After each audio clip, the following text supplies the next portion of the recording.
வீட்லயே பானிபூரி மசாலா மட்டும் இல்ல, இந்த கிறிஸ்பி பூரியில இருந்து பானி வரைக்கும் எல்லாமே செஞ்சு தரேன் வாங்க. பை த வே, நீங்க சாப்பிட்டீங்களா? ஒரு கப் ரவை, 1/4 கப் ஆட்டா, 1/2 கப் தண்ணி சேர்த்து மனசுல இருக்க பாரமே போற அளவுக்கு அவனை பொசு பொசுன்னு பெனஞ்சு ஈரமான துண்டு போட்டு ஒரு 30 நிமிஷம் விடுங்க. இந்த கேப்ல கெதியா அப்படின்னா குயிக்கா சைட் டிஷ் பண்ணிடலாம். புளி, நாட்டு சக்கரை, உப்பு, மிளகாய் பொடி அண்ட் சாட் மசாலா சேர்த்து கிளறி வத்த வச்சு சாஸ் மாதிரி பண்ணிக்கலாம். புதினா, கொத்தமல்லி, இஞ்சி, பச்சை மிளகாய் அரைச்சு வடிகட்டி தண்ணி, புளி தண்ணி, உப்பு, பெப்பர் அண்ட் சாட் மசாலா சேர்த்து மிக்ஸ் பண்ணா புதினா தண்ணி ரெடி.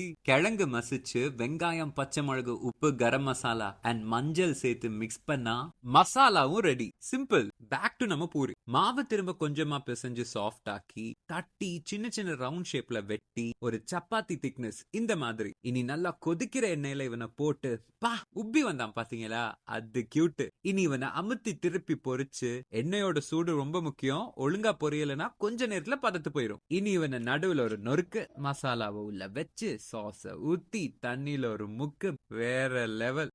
சப்ஸ்கிரைப் பண்ணிக்கோங்க.